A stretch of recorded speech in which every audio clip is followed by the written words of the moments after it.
The only Yakima news team taking action for you. KIMA Action News starts now. Good evening, I'm Abigail Camillo. A worker stumbled across a body in an empty home in West Valley today along Mayor Road. Bridget Chapman is at the scene after learning how the man was discovered. Bridget? Abigail, deputies say a broadband service provider stopped by to unhook services when he came across the body. The man had been shot multiple times.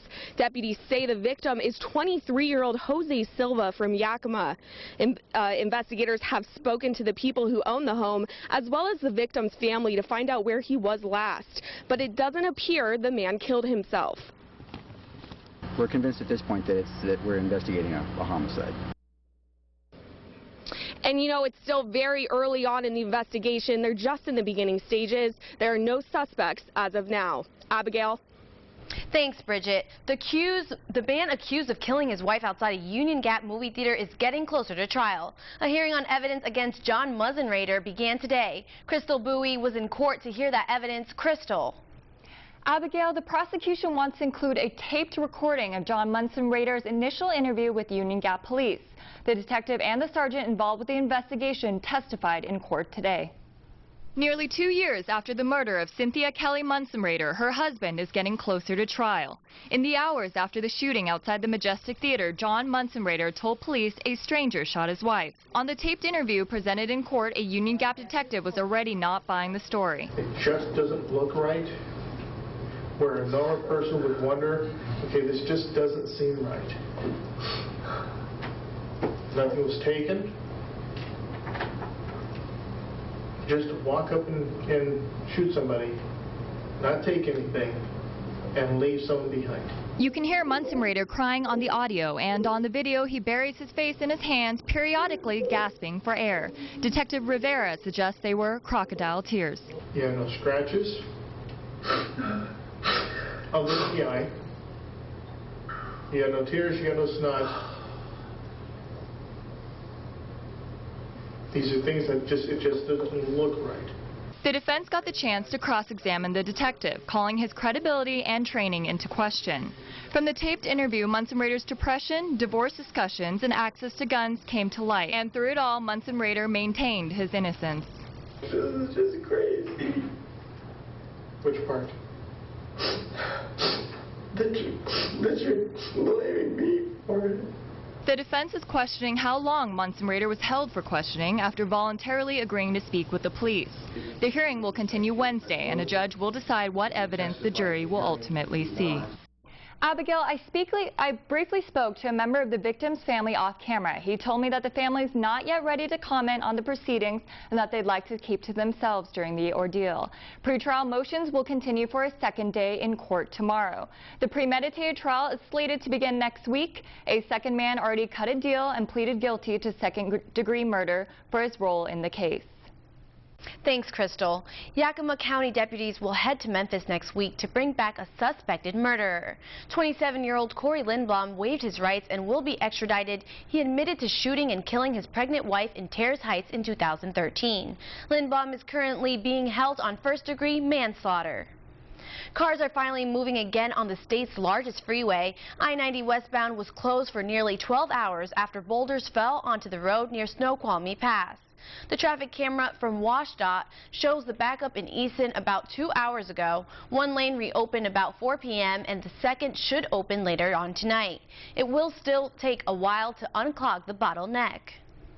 A Yakima trucker was one of 3 drivers who crashed when the rocks fell onto the road. The 3-foot by 4-foot boulder came loose in an area where crews are working to widen the freeway.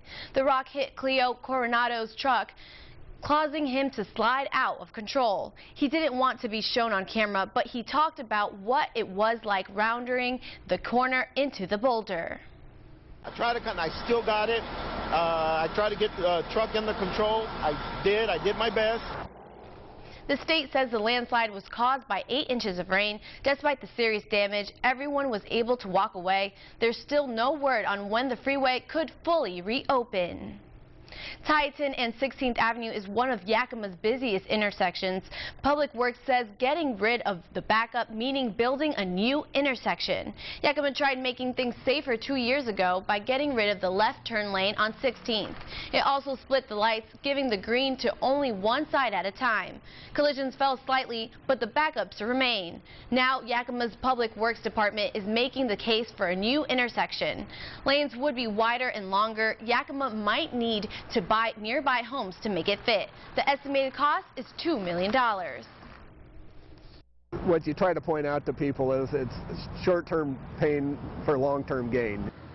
Nothing is set in stone. The final decision on 16th and Titan will be up to City Council. Police are looking for a man who they say tried to rob a convenience store in West Valley last night. It happened around 9:30 in the 7200 block of West Nob Hill Boulevard. Officers say the man pointed a gun at the clerk and demanded money, but the clerk was unable to open the cash register, so the suspect ran away with no merchandise or cash. All right, let's take a look at our headlines heading into the next 24 hours, and it's some areas of fog that I'm going to be watching very closely develop overnight, especially towards the lower valley, and this may become a little more widespread as we head into the next couple of days as an area of high pressure sits right over the top of us. That means our weather's going to be quiet, our winds are going to be light, and our air quality is not going to be the best as we head into the next couple of days. We're going to keep clouds in the forecast and really a dry Wednesday for us heading into the next 24 hours. These clouds are going to stick around. Now, high pressure generally means sunshine and warmer temps. That's generally the case. However, for us in the valley areas with the inversions developing, that means we're going to see some low clouds and fog trapped beneath that surface. So we may see some sun breaks in the afternoon, but the inversion will strengthen heading into the next few days. I'll tell you all about. Thanks, Mike. Fewer people are being arrested for drugs in Yakima. Is it happening less, or are people getting caught less? Jackie Del Pilar looked into why fewer people are being caught for the crime. You know, I kind of lost my own self for a while. Veronica Navarro is a mother of 3. She has a job and is pursuing her degree. A far cry from her days as a meth addict. It was bad, you know, I wasn't a good person, I wasn't a good parent, which is why, you know, CPS got involved. Veronica was strung out for years and eventually lost custody of her kids. When I walked into that room and I saw my son, and he was like, "But why, Mom?" It was very emotional, and I knew from then, I'm done. Veronica turned her life around. She says she's been sober for 3 years. It's easy to see how far she's come. You know, it would have been easy for me to say, forget it. I'm just going to go get loaded. And now it's like, I'm so glad I went through all that stuff. Yakima police want to see more success cases like Veronica. More people breaking the meth habit. It's one of the most popular drugs in the valley, along with heroin. YPD dedicates a sergeant and 3 detectives to work with the DEA on drug problems in the city. Over the past 3 years, drug arrests have fallen off. They're down 30% year to year. The number of people caught in 2014 is about half what it was a couple years ago. A spokesperson with YPD says there's no clear reason as to why the arrests have gone down. One reason could be that marijuana charges are usually no longer a factor. Another could be that overall crime is lowering in Yakima and drug use is a part of that. But the problem is far from over. As for Veronica, she's glad to know that her recovery makes her one less statistic. In Yakima, Jackie Del Pilar, Action News. Veronica now works helping other addicts as a counselor at Merit Resource Services. If you have a story you'd like us to look into, give us a call on our tip line. That number is 575-KIMA. You can also send an email to tips@kimatv.com. Make sure to like us on Facebook and follow us on Twitter.